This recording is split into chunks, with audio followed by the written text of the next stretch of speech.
ዘይተወደአ ናይቶም ሰማዕታት ጽኑዕ ቃል ኪዳን ስለዘሎ ሕድሪ ናይቶም ሰማዕታት መወድኡ ንምብጻሕ ከም ወታደር ከም ተጋዳላይ ኣብ ዘየቋርጽ ስልጠና እዩ ካቱ ዘሎ አባላት ሰራዊት ትግራይ ትኹና ተጀሚሮሎ በመንግስትናን በውድብናን በሰራዊትናን አባላት አርሚ 22 ንብዘለኹም ኣለኹም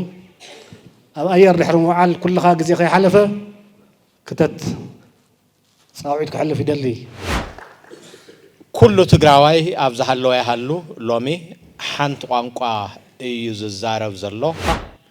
መላእ ሓይሊ ናይ ሰራዊት ኢትዮጵያ ናይ ብልጽግና ሓይሊ ካብ ኩሉ ከባቢታት እንዳለቀቀ ናብ ዶባት ትግራይ ተጸጊዑ ዘሎ መወዳእቱ ሕዝቡን ታዩ ዘሎ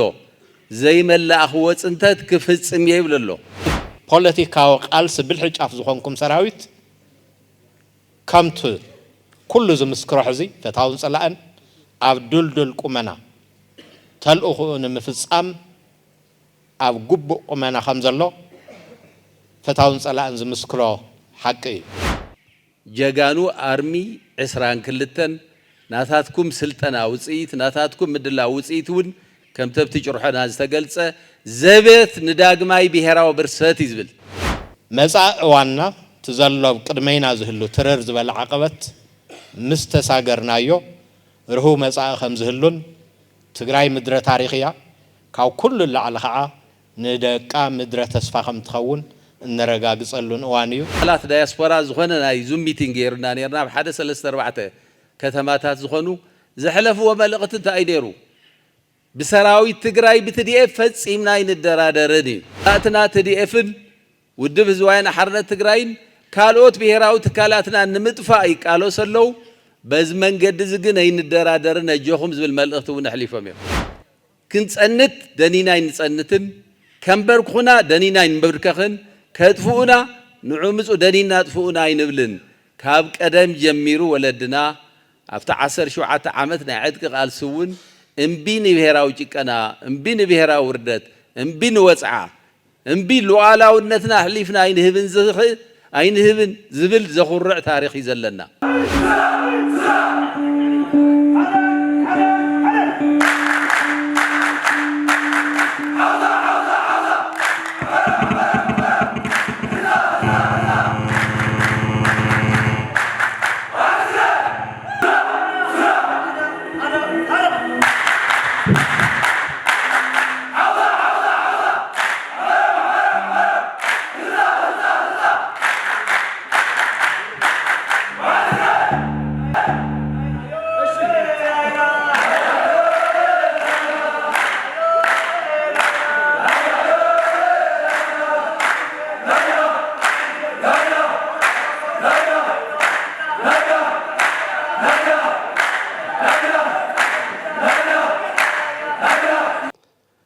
حيلي سلطين زلو نا وتنخلها نا نفلطو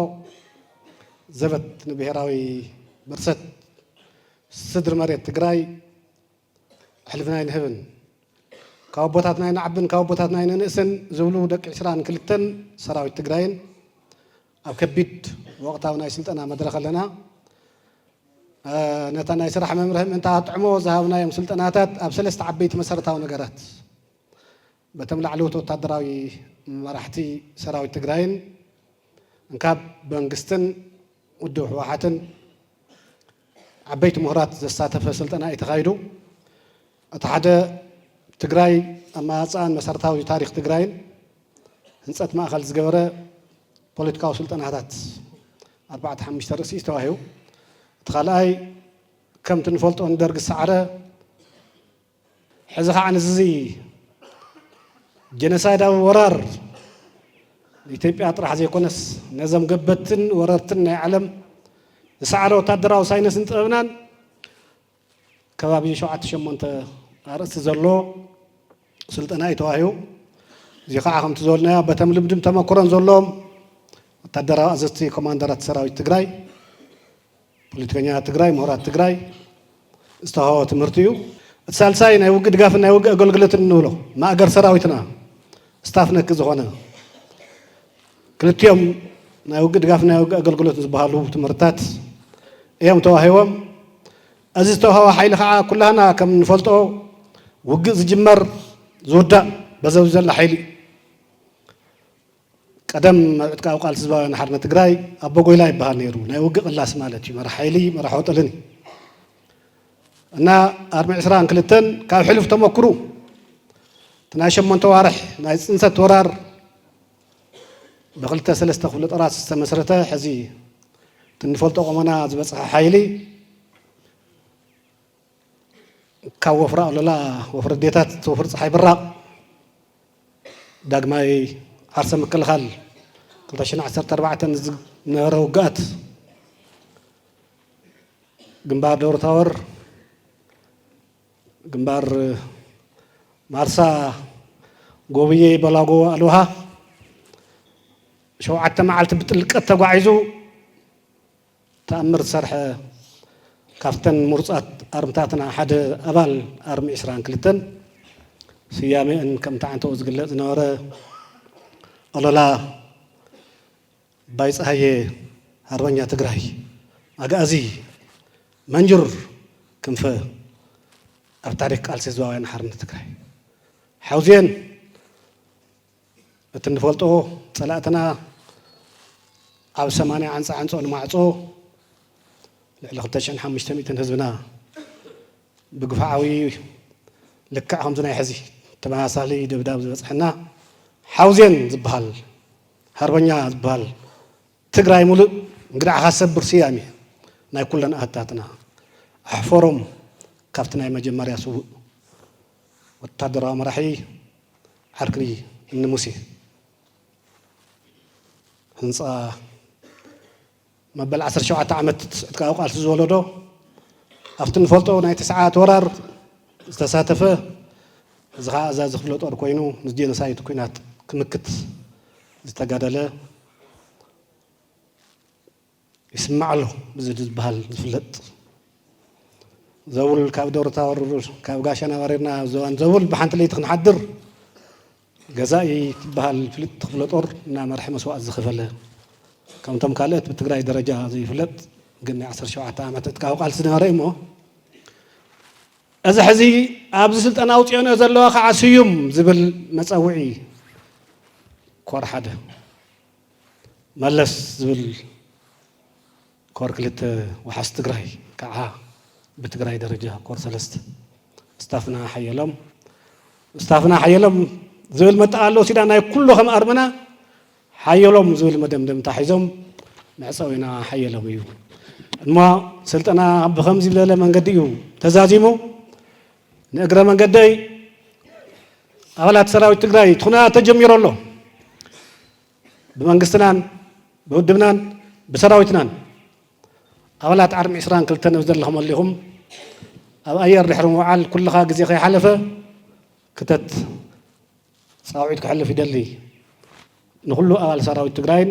بطلع كعا أولاد عرم إسران كلتن كتاتوا الله كلهم أنا تقدر لي جبرة زياج ما وقص جركات أنكر زبالنا يسرح معمرحي بشيم سراوي تقراي تقولنا إسران كلتن نقع نابزي نبزح وان سعيركم دخيمكم عقمكم تناخركم له ما أنت تقراين ما أنت هلوننا دلونتنا نمرقات زخل كل ما دا وصلت أنا وسيدكم بقعتكم نابت الرجاجز قلوا دلونتكم نابت الرجاجز قلوا مدرخ مزازمي نقع بسلام أبصحنا نقع الرخبنا قدم كلو قدم يستزاروا بزقباء قليص أما يوم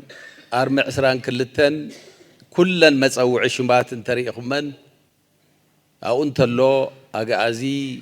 مانجور سيوم أباي ملس حيلهم أحفرهم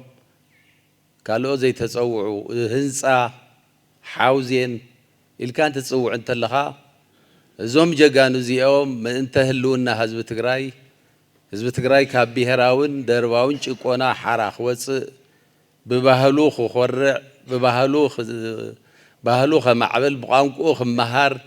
تقراي كاب حسوم دخنات نخت وص زي قديلو زي بهال جاجن الناس فتصمو جاجانو نعمو حزن عخوم أزيان كرن تلنا حدا جازي يكون رن أشحات جازيان تفتيركم اللهم بزي عرينا حبنا نيا أشحات حيلهم اللهم أشحات باي تفتيريو أشحات منجور تفتيريو توم زحلفو جاجانو سماعتات أشحاتن مليوناتن فتيرهم سلازخدو نسوم زجمروا وقالسي نسوم زجمروا علامة أموداتو إكنا بتصحيلكم نتخطات الأوان والتدراوي بوليتيكاوي سنولبوناوي أكلاوي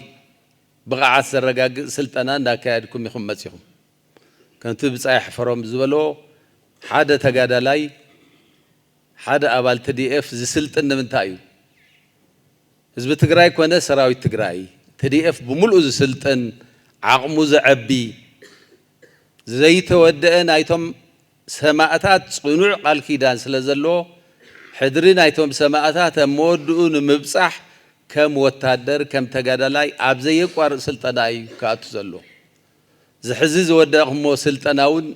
حنسابن موداتان يكونن سراويت كل شيء سلطن له سراويت كل شيء خدال له سراويت كل شيء سنلبونو كم معرار له من تاي من تنبزي أنت صحيفا زلو أجرحو إذا حزي سلطناهم تتزازمو زلو جبوت كنتات دما وجيد نبيهرا وبرسات زبل أمل لا تجراينا سفحتي كونفرنسات الناس تخيلوا حزب تجراي كم حزبي ناب حدا وسانة زبط حلو بخالق جزء ما صلاتنا دحروع البريتوريا بس أنت كسرتنا كل زكالو بغيرهم عنده يقلص نيريو درج زي جبرون ما هي أنا من قصر حثنيا خلكيلهم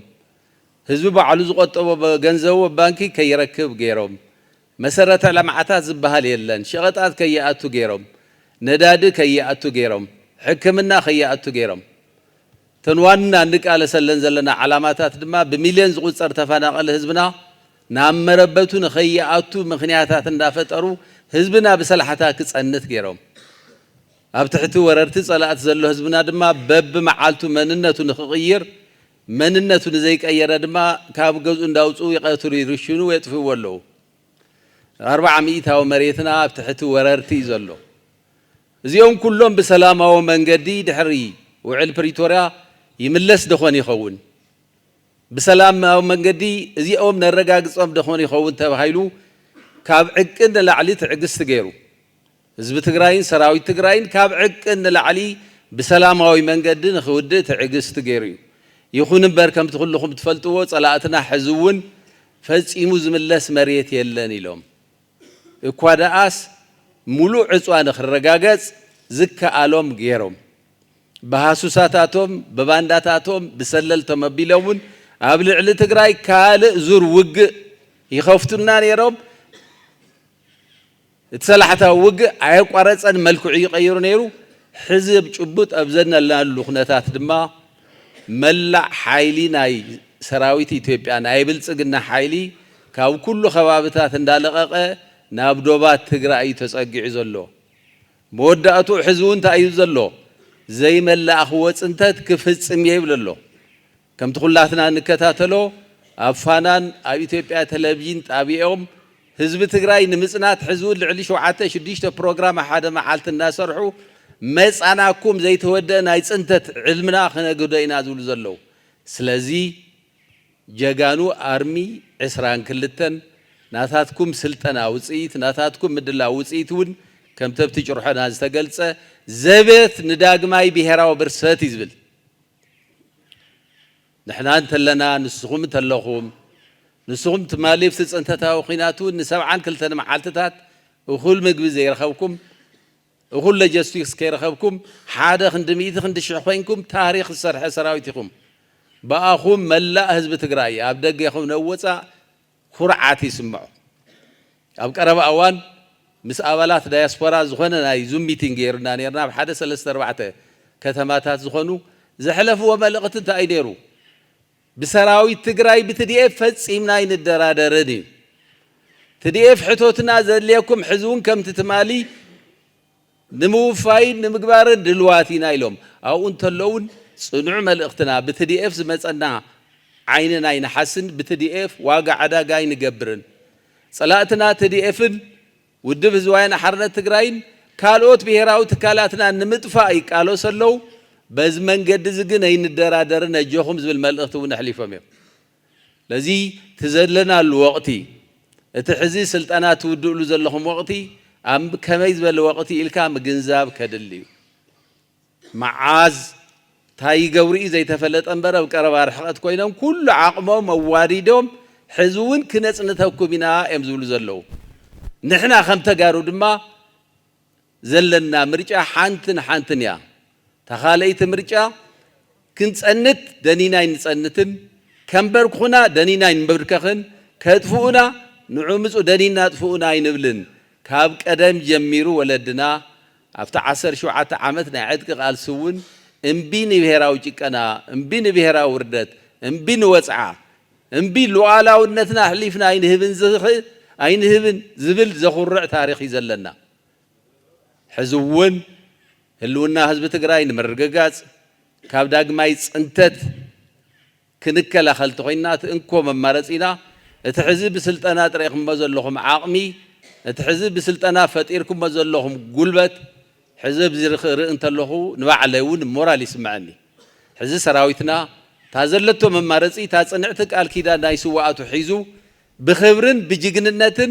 ህልውና ህዝብ ትግራይ ንምርግጋጽ ተዳለወ እሞ ሕዝውን ካባኹም ዝርአ ዘለኹም መንፈስን ድልውነትን እዚ እሞ ነዚ ጠናኺርካ መቕጻል የድሊ ጸላእትና ክሳዕ ዘይደቀሱ ጸላእትና ክነጽነቱ ኮሚና ዝብል ሕልሞም ክሳዕ ዘይቀየሩ እዚ ድማ ብልመናን ርእስና ድኒናን ንሓልፎ ነገር ስለ ዘይኮነ እዚኦም ኩሎም ናይ ትግራይ ረብሓታት ተባሂሎም ዝተገለጹ تفناقلتنا مبلاس لوعلاوي حق منقستاو مريتنا مبلاس ابتحتي صلاة زلو حزبنا ساق زلو حزبنا حرام وصا اتعصوان كبان سلحتاو صنتت مكل خال زكال دنينكا بصلوت بخاله يكون نسو توساخوني خلي تصلوت باورو جن حزون عدقها بمستام حزون بحرانه حزون دلونتكا بمرغغاص زبت نبيهراو برسات زبل ጭርሖኑ ሒዝካ ህልውናና እንረጋግጸሉ ትግራይ ካብ ጽንተት ትድሕነሉ ኣብ ልዕልቶም ደመኛ ጸላእታትና ኣብ ልዕልቶም ትግራይ ከጥፍኡ ዝመጹ ዘለው ጸላእትና መቃብር ይሞ ንሕናውን ከም ተጋሩ ዝጸንሐ ናይ ይግዛን ባህላይነት መንፈስና ሒዝና ተሕዝብ ስልጣናት ጠናኺንኩም ዘለኹም ከይዘሓለ ቀጸልቲ ስልጣናታቱን በባዕልኹም ተሕዝብ ሒዝኩም ዘለኹም ሓደ ክንድሽሕ ኮይንኩም ሓደ ክንድ ሚልዮን ኮይንኩም ዝመጽ ይምጻእ ጸላኢ ከም ትምክቱ በዓል ሙሉእ ተስፋየ ቶም ጸላእትና ሓዚ ዝገብርዎ ዘለው ነገር ባንዳታ ተሰሊፎም ሃሱሳ ተሰሊፎም ትግራይ ንኽትርበሽን ነጭለባሻቶም ኣቀዲሞም ትግራይ ንኽትህወኽን ኣብ ቅድሜና ተሰሊፎም ኣለው ነዚኦም ወጊድ ክንብሎም ኣሎ እቲ ግዜ ከም ተዓንቶ ብደርፊ ሰማዕናዮ ሓሳው መላኽ ዕየ ኣብታኣቱ ወንድ ዕየ ክንብሎም ኣለና ትግራይ ዓዲ ጅግናያ ንፈራሕ ንባንዳ መሸጎጥ የብላን ሕዝውን ጀጋኑ ኣባላት ዓርሚ 22 ከምቶም ናይ ዝሓለፈ ጽንተት ውግእ ዘርአኽሞ ጅግንነትን ትብዓትን ሕዝውን ኣሽሓት ጋዝያን ኣሽሓት ሓየሎም ኣሽሓት መለስ ኣሽሓት ኣባይ ኮይንኩም ተተዋሂብኩም ዘሎ ድልውነት ንምፍጻም ክንዲ ዝከኣልኩም ሓደ ክንዲ ሚእቲ ሓደ ክንዲ ሽሕ ኮይንኩም ግቡእኩም ንኽትፍጽሙ ሓደራ ክብል ይደሊ ዘለኣለማዊ ክብሪን ሞገስን ነቶም ጉድ ዘይለግቦም ሰማዕታትና ወጊድ ንብርሰት የቕንየለይ ኣብዚ ከምዚ ዝበለ ድሙቕ ስነ ስርዓት ኣብቲ ኸይዱ እውን ብተወሰነ ተሳቲፈ ነይረ ዝያዳ ግን ናብ መወዳእትኡ በፂሑ ኣብ ከም ዝበለ ናይ ምረቓ ስነ ስርዓት ሓሳበይ ክካፈል ዕድል ስለ ዝረኸብኩ ብባዕለይን ብሽም ሕወሓትን ካብ ልቢ እየ ዘመስግን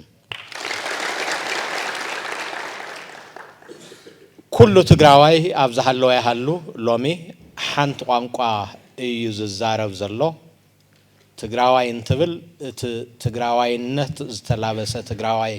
ማለት እየ ብዘይቶም ገለ ናይ ባንዳ ስራሕ እናሰርሑ ባንዳ ክበሃሉ ግን ዘይደልዩ ባንዳታት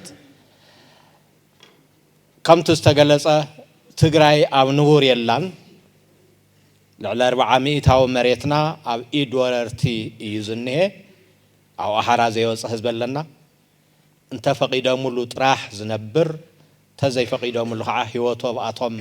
ዝተደረኸት ዝተፈናቀለ ልዕሊ 1 ሚልዮን ሰብ ኣለና ናብ ሱዳንን ካልእን ተሰደደ እውን ከምኡ ህዝቢ ትግራይ ብድምር እውን ኣብ ንቡር ኩነታት ኣይኮነን ዝኒሄ ብምኽንያት ዕፅዋን ክባን ብምኽንያት ተኣውጅዎ ዘሎ ጀኖሳይድ ኣብ ትግራይ ዝተኣወጀ ጀኖሳይድ ካብ ኣብ ብዙሓት ሃገራት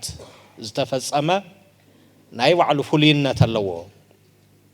ቅድሚ ኩሉ ትግራዋይ ከም ህዝቢ ካብ ርእሰ መሬት ምጥፋእ እዚ ኣብ ካልኦት እውን ዝተፈተነ እዩ ብኻልኣይ ብርኪ ትግራይ ትበሃል ግዝኣት ተቆራሚማ ክትጠፍእ ወሲኖም ገሊኡ ናፍቲ ትግራዋይነት ዝበሃል መሕሰብ እውን ካብ ሕሊና ደቂ ሰባት ክስረዝ ወሲኖም ዝኸኣልዎ ኩሉ ገይሮም እዮም ዝተረፎም ተልዩ ስለዘይከኣልዎ ጥራሕ እዩ ድሕሪ ስምምዕነት ፕሪቶርያ ዝተጋዳላይ እዚ ኣንጻር ዓለም ገጢሙ ዓለም ለኻዊ ስምምዕነት ፕሪቶርያ ምስተፈራረመ ቁርብ ናይ ሰላም ዋሕዋሕታ ድኾን ይህሉ ብዝብል ንብዙሕ ግዜታት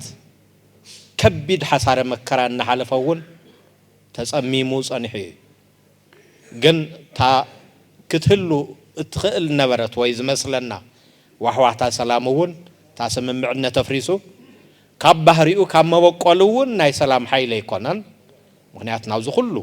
ሙሉእ ዓዲ ዘእተዋ ጎረባብቲ እውን ዘተራምስ ዘሎ ካብ ባህሪኡ ተላዒሉ እዩ ግን ከዓ ብተግባር እውን ፀንቂቑዎ ኣሎ ስለዚ ከምቲ ኩልኻትኩም ትፈልጥዎ ሙሉእ ህዝቢ ትግራይ ካብ ጫፍ ክሳዕ ጫፍ ተነቃኒቁ ዘበት ንብሔራዊ ብርሰት ብዝብል ኣብ ሓደ ዓሲሉ ኣሎ ሙሉእ ትግራይ ኣብ ሕድሕድ ቁሸት ዘተዚ ኣብዚ ዛዝመሉ ዘሎ ንስኻትኩም ከዓ ዝነበረ ፅዑፅዕ ስልጠና ወዲእኹም ንኸም ዝበለ ምርቓ ብምብቃዕኹም እንኳዕ ደስ በለኩም ክብል ፈቱ ከምቲ ቅድመይ እውን ተዛረብዎ ዓወትና ናይ ግድን እዩ ምክንያቱ ሒዝናዮ ዝኒሄን ዕላማ ፍትሓዊ እዩ ኣይትነብሩን ንሕና ክንነብር ኢና ስለዚ ፍትሓዊ ዕላማ ሒዝና ታሪክና ዝምስክሮ እውን ንሱ እዩ ካብ ጥንቲ ክሳዕ ሕዚ ትግራዋይ ተሳዕረሉ መዋእል የለን ክብርታትና እውን ንሱ እዮም ዝሕብሩ ካብ ኩሉን ላዕሊ ግን ሓፂናዊ ሓድነት ህዝቢ ትግራይ ክስዕር ዝኽእል ሓይሊ የለን ህዝቢ ትግራይ ካብ ጫፍ ክሳዕ ጫፍ ሓደ ኮይኑ ንሓንቲ ዕላማ እዩ ተሰሊፉ ዝኒሄ ብወገን ሕወሓት እውን ብቑዕ ኣመራርሓ ንምሃብ ሙሉእ ድልውነት እኒሄ መንግስቲ ትግራይ እውን ሳላ ፃዕሪ ህዝቢ ትግራይ ሳላ ዓቕምታት መኸተ ናብ ንቡር ቦትኡ ተመሊሱ ኣብ ሓፂር ግዜ ብዙሕ ስራሕቲ ይሰርሕ ኣሎ ካብ ኩሉን ላዕሊ ግን ናይቲ ፖለቲካዊ ቃልሲ ብልሒ ጫፍ ዝኾንኩም ሰራዊት ከምቲ ኩሉ ዝምስክሮ ሕዚ ፍትሃውን ፀላእን ኣብ ዱልዱል ቁመና ተልእኹኡ ንምፍፃም ኣብ ግቡእ ቁመና ከም ዘሎ ፍትሃውን ፀላእን ዝምስክሮ ሓቂ እዩ ስለዚ ኣብ ከምዚ ዝበለ ታሪካዊ መዋእል ኣብ ታሪክ ትግራይ ካብቶም ዝነበሩ ነጥበ መቐይሮታት ዝዓበየ ነጥበ መቐይሮ ዝኾነ መዋእል ኢና ንርከብ ስለዚ ኩሉ ብሓደ ልቢ ንሓንቲ ዕላማ እንድሕር ወፊሩ ዝኸብድ ነገር ከም ዘየለ ድላይ የጋጥሙ እውን ክንሰግሮ ከም እንድንኽእል ኩሉ ክተኣማመን ዘለዎን ተኣማሚኑ ዘሎን እዩ ስለዚ ብወገን ሕወሓት እውን ካብ ዝኾነ ይኹን እዋን ንላዕሊ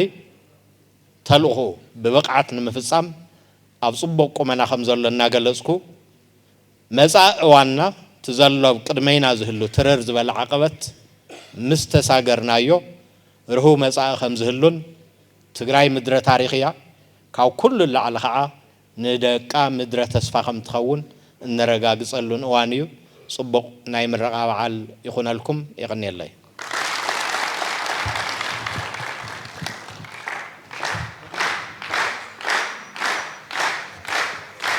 ከም ዝፍለጥ ያው ዘለናዮ ብርኪ ኣብ መኸተ ቃልሲና ዘለና እዚ ናይ መኸተ ቃልሲ ጸላእትና ብኩሉ ናይ ሰላም መማረፂ ዕፁብ ኮይኑ ንሰላም ዘለና ድልየት ከም ህዝቢ ኣብ ዝተፈላለየ ንኸባቢ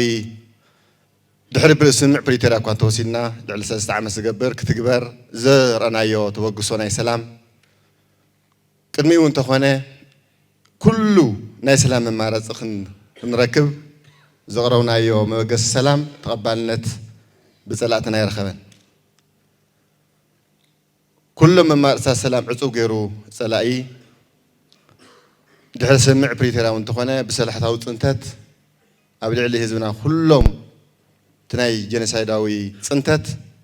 ይቕፅል እዩ ዘሎ በጀት የለን ነዳዲ የለን ሕክምና መድሓኒት የለን ኮታስ ኩሎም መሰረታዊ ሸቐጥ ዕፁባት ገይርዎም ኣሎ ከም ህዝቢ ኣብ ዝኾነ ዓለም ዘይኽልከል ስለዚ እዚ ጸላእ እዚ እንተየጥፋእኻ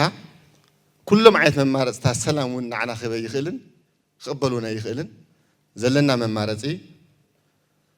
ስርዓት ብልፅግና ሲዒርካ